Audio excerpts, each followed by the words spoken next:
Onetv special report.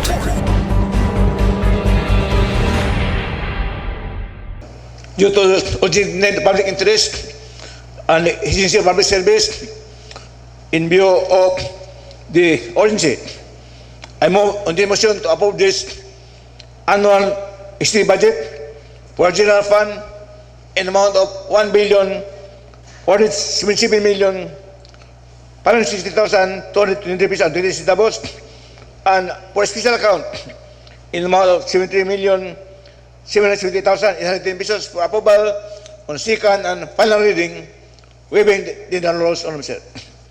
Presented by the Honorable Majority Floor Leader and move for the approval of the annual executive budget on general fund for the calendar year 2026 in the amount of 1,177,560,223 and 28 centavos for second and final reading, waiving the internal rules. Any comment? Remarks? Hearing none. Motion approved. Thank you, Honorable Chair. Letter D, Message and Communications, number 1, letter dated September 10, 2025 from the National Commission on Indigenous Peoples, addressed to the Office of City Vice Mayor regarding the invitation for Indigenous Peoples Mandatory Representative IPMR, Honorable Relinda Ibation, for the coming National Land and Resource Congress, October 7 to 30, 2025, to be held in Metro Manila. Honorable Sir, you know,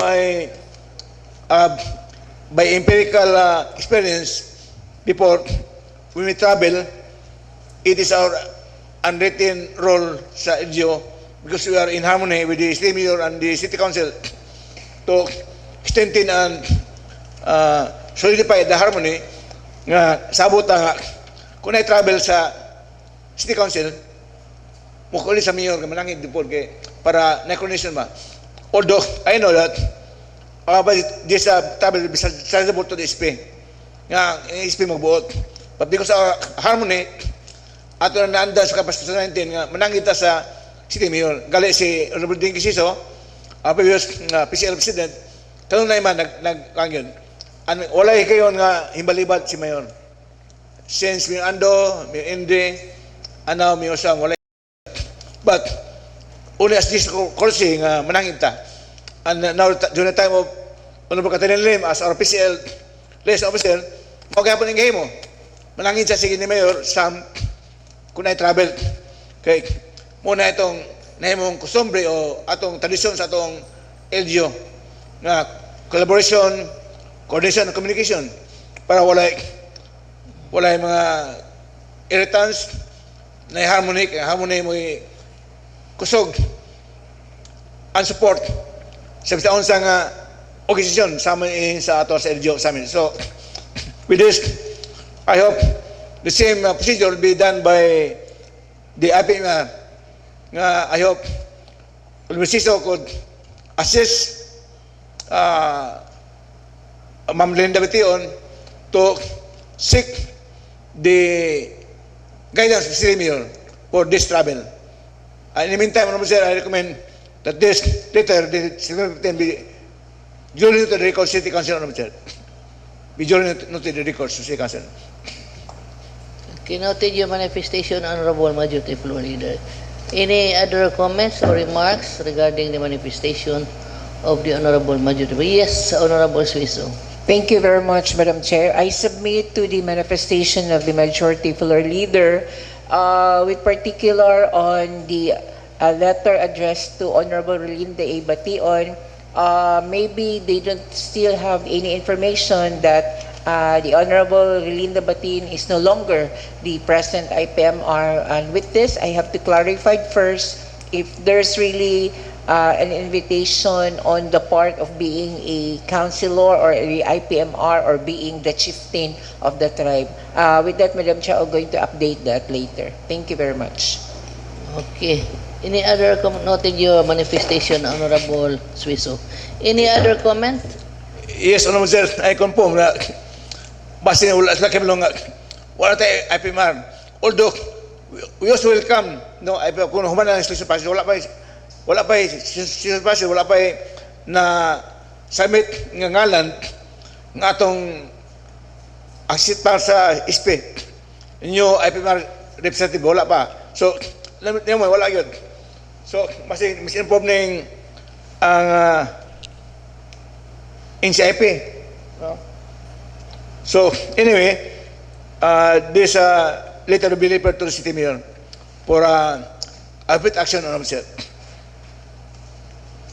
Yes. And may I proceed, Honorable Chair, to number 2. And number 3, quarterly report on real property assessment as of September 30, 2025, duly submitted by our Office of City Assessor, as well as the tax fund, number 3, tax fund, trial balance, detailed statement of financial position, and statement of cash flows as of August 31, 2025. These documents are intact at the Office of Secretary of Secretariat and be available upon demand of any member of August body. In the meantime, I recommend that this report on tax fund trial balance will be journeyed to the record City Council. Okay, duly noted. Thank you, Honorable Chair. There are no committee reports submitted. Item number 8. Item number 9. Please proceed to letter C. An assigned business whereby we have 10 approved sessions. Honorable Chair, I may start with the first approved session. Number 1, resolution approving the conduct of a career guidance caravan from 3 November 2025 until 3 March 2025 and Division Learners Convergence Resilience Congress on the 20th and 21st of November 2025 by the Department of Education. And I have to Chairman of the Committee on Education, Honorable Cecil Yuko, to introduce the recommendation on this item. Honorable Chair. Honorable Cecil Ko, you are now recognized by the Chair. Thank you, Madam Chair. Thank you, Majority Floor Leader. I move to pass a resolution approving the conduct of a career guidance caravan from November 3, 2025 until March 31, 2026. And Division Learners Convergence Resilience Congress on the 20th and 21st of November 2025 by the DepEd for first reading with reservations. Move for first reading with reservations. Motion approved. Thank you again, Madam Chair. In order to promote collaboration and coordination by the DepEd and the LGU of Ozamiz, and to introduce career and development, leadership development skills to the learners of Ozamiz City effectively, I move to pass this resolution on its second and final reading, waiving the internal rules. Move by Honorable Ko to pass this on the second and final reading, waiving the internal rules. Any comment? Remarks? Yes? Hearing and motion approved. Thank you, Honorable Chair. Proposition number 2, a resolution approving the conduct of the capability and technical training for PhilHealth Yakap clinics on 31st and 2nd October 2025 by the Philippine Health Insurance Corporation, and held to Chairman of the Committee on Public Health Sanitation, Honorable Catherine Lim, to introduce and recommend action on this item, Honorable Chair. Honorable Catherine Lim, you are now recognized by the Chair for the appropriate motion. Thank you, Madam Chair. I would like to pass a resolution approving the conduct of the capability and technical training for PhilHealth Yakap clinics on the 21st and 22nd of October 2025 by the Philippine Health Insurance Corporation for first reading with reservation. Move for first reading with reservations. Motion approved. Thank you, Madam Chair. Due to its urgency, I would like to pass this on second and final reading, waiving the internal rules. Move for the second and final reading, waiving the internal rules. Any comment? Remarks? Hearing and motion approved. Thank you, Honorable Chair. Proposition number 3, resolution approving the community outreach program on 21 October 2025 and Barangay Gimal of Ozamiz City by the Ozamiz City Police Station. While this is an activity of the Ozamiz City Police Station, this is a community outreach program and more of social services and community development. So I yield to the Chairman of the Committee on Social Services and Community Development, Honorable Lordy, when is the press to recommend action on this item, Honorable Chair? Honorable Lordy Cypress is now recognized by the chair for the appropriate motion. Thank you, Madam Chair, and thanks to our Majority Floor Leader. I move to pass a resolution approving the Community Outreach Program on 21st October 2025 at Barangay Gimad, Ozamiz City by the Ozamiz City Police Station. For first reading, Madam Chair, with reservation. Move for first reading with reservations. Motion approved.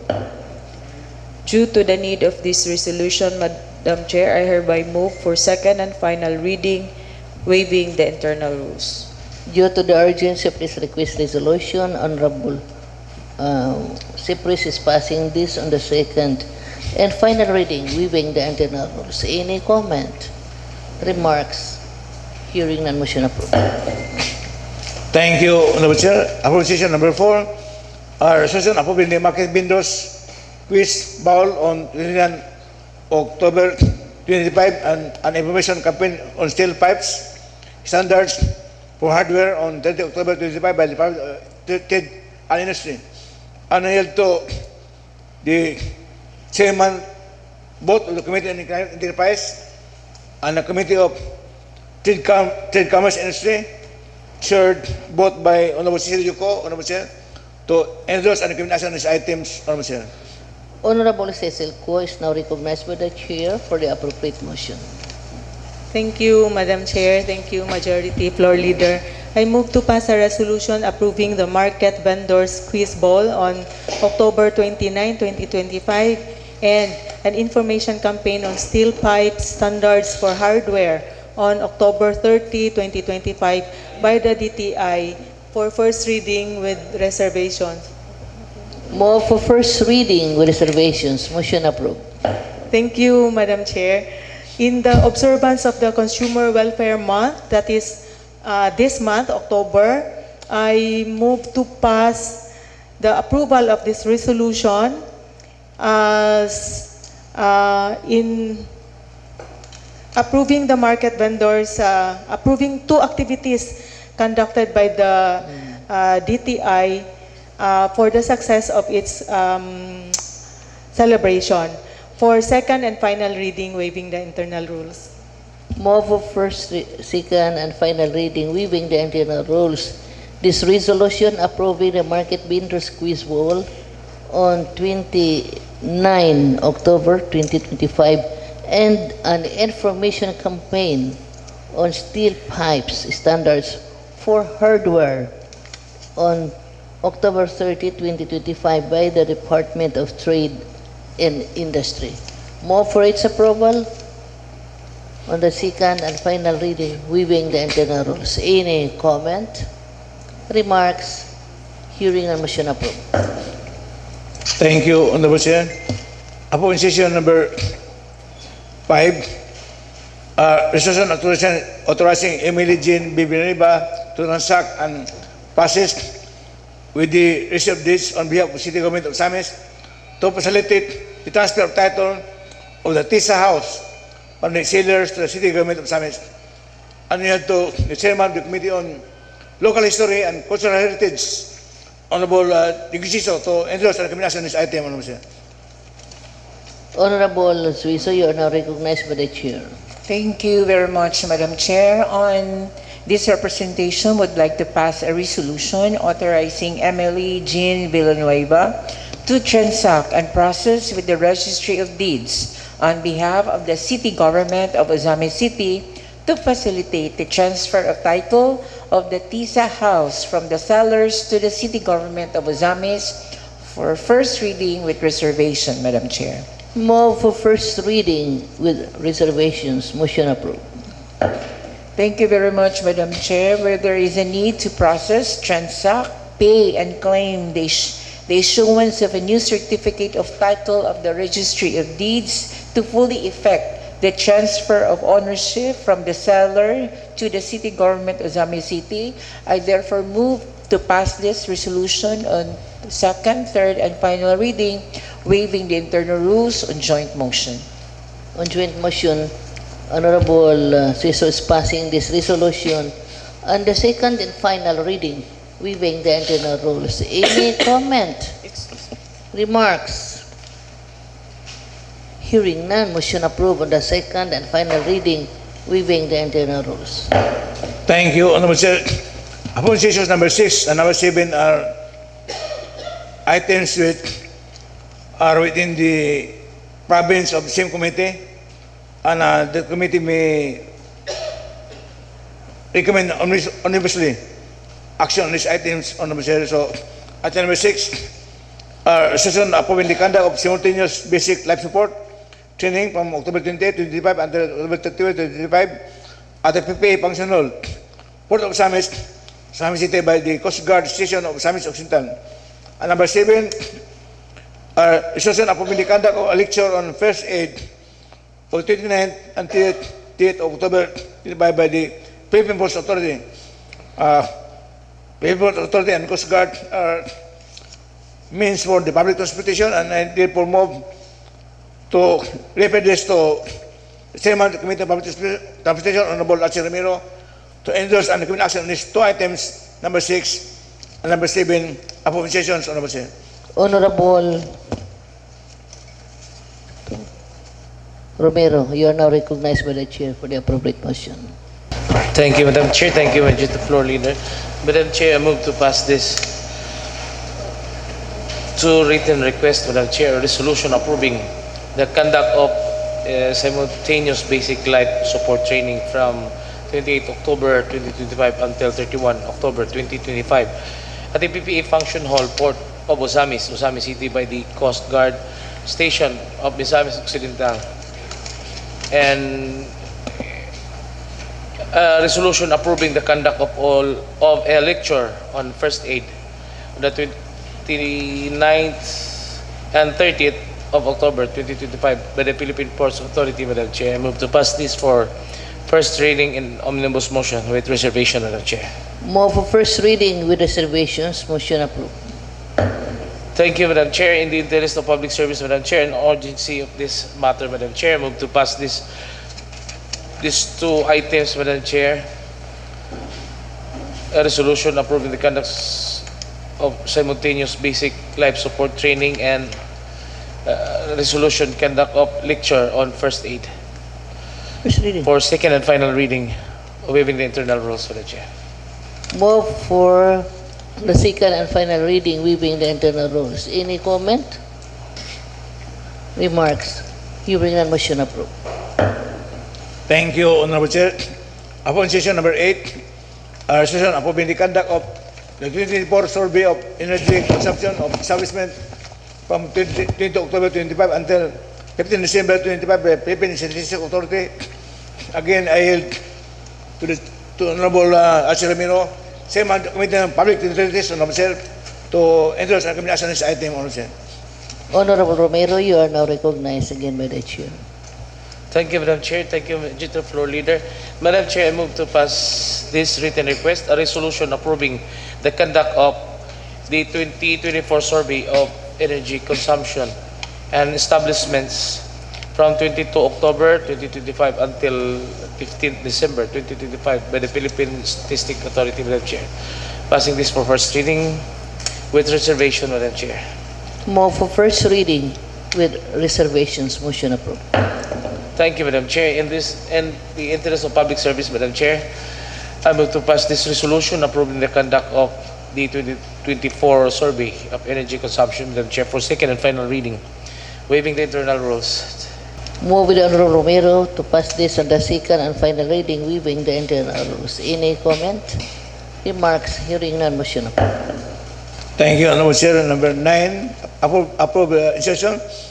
Resolution approving the use of Ozamiz City Gym for the Mindanao Season of Tertiary Schools in committed meet on 7 October 2025 and 29 October 2025 with the public education with the kind indulgence of the Chairman of the Committee on Sports, Youth and Development, Honorable John Peter Nansod, to the mother of Honorable John Peter, to Honorable Sister, the Chairman of the Committee on Education, to endorse and recommendation on this item, Honorable Chair.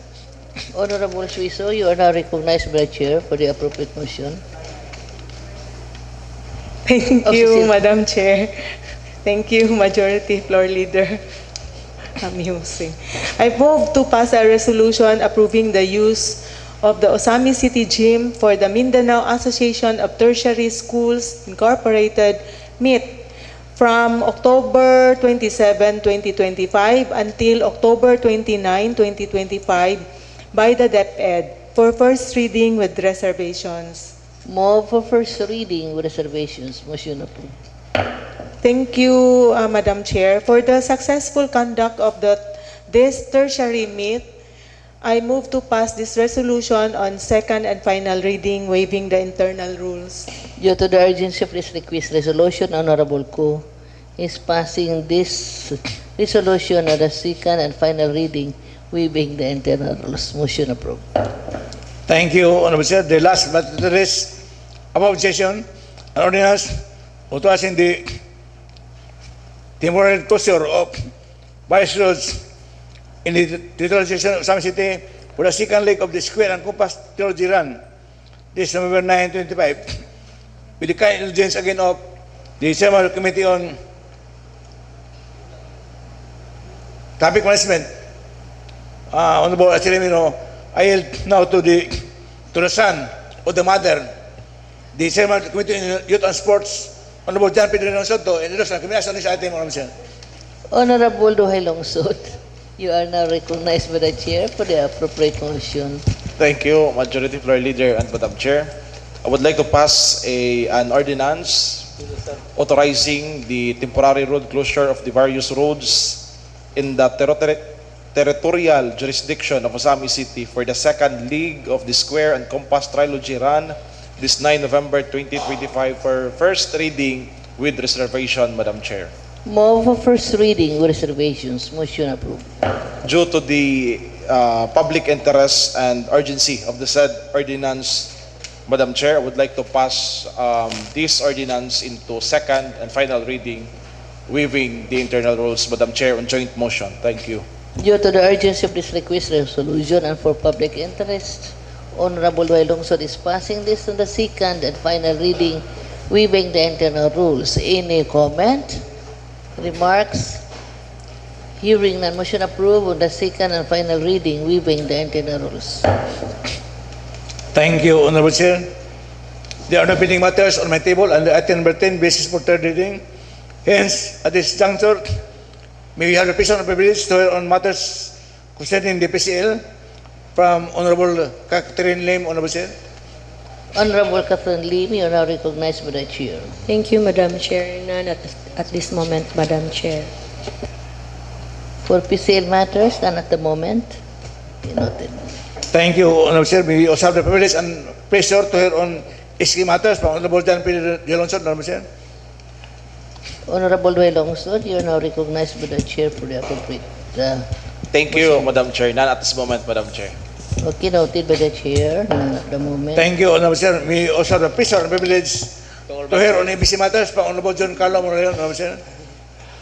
Honorable Moralion, you are now recognized by the Chair for some ABC matters. Thank you, Madam Chair. Thank you, Majority Floor. For ABC matters, kasulugan ng araw ng Barangay Sangay Dako this coming October 25. Mangimbitar ko ninyo tanan nga na dire, minaot ko nga magkita-kita tapon. Araw ng barangay Walay mo absent. sa Sangay Dako. And 24 sa gabi ipod, o basi no, available rapod mo, pwede rapod. But mas pinaka-nindot is sa 25 sa afternoon. Kay dili lang kay araw ang atong i-celebrate ani is ang kuan pod, bali murag victory party po siya sa naitabo nga maayo nga lakaw atong miagi election. So thank you, Madam Chair. Thank you, Honorable Moralion, and thank you for your invitation. Noted by Thank the you, Chair. Honorable Chair. At this point of time, may also have the pleasure and privilege to hear on matters concerning the indigenous people, Honorable Dick Sisa, Honorable Chair. Honorable Suiso, you are now recognized by the Chair for some matters concerning the IPP. Thank you very much, Madam Chair, Majority Floor Leader. Last October 18, Madam Chair, the province celebrated the National Indigenous Peoples Month at Capital Farmers Gym, Capital Ground in Oroqueta City, wherein all the tribes from the 14 municipalities and 3 cities gathered. But I was not present because we are having our turnover of barangay health stations. But during the said activity, it is actually an annual activity for all the tribal leaders to gather and to celebrate the National Indigenous Peoples Month, Madam Chair. And with that, we thank also our fellow members of this august body for their paying attention and wearing our Sabanan attire in celebration of our National Indigenous Peoples Month celebration. And probably again, the last Tuesday for the month of October, again, I would like to request to wear also our Sabanan attire. Thank you very much. Thank you, Honorable Suiso, of your manifestation. Yes, we have noticed that we really heed to your requests that we have to wear the Subanan attire as being observed now. Thank you very much, honorable members of this august body, for wearing the wearing the Subanan attire. Salamat kayo. Except for our Miyos, Honorable Cypress. Wala man siya kay balo. Well, anyway, next week, we still have to wear Subanan. Sige. Okay, thank you. That is to honor our ancestors here in Misamis Occidental. The first people in Misamis Occidental is the Subanon. So magsinubanon punta. Is there any special program to honor the Subanon Month? Mandali? Saturday at the Capitol Grounds in Oroqueta. Okay. It was initiated by the governor for that celebration. Okay, noted. Ikaw ready to? Wala ta naka-add to because we are having our turnover of our barangay health stations that day. Kung Ando was there, so I did not participate. Conflict. Well, anyhow, yes, Honorable Majority Floor Leader, for some other items. Yes, Honorable Chair. Before the curtains fall, for us to tackle the last item, number 15, ano yun to my colleagues, any important, relevant material announcement or information that they may to be important for us by the Honorable Chair? Yes, may we invite our colleagues, should you have any other items to be discussed? Naba mo? The table is open for any other matters. I guess there is none, and I now incline to move to adjourn the regular session, Honorable Chair. This session is adjourned. Okay.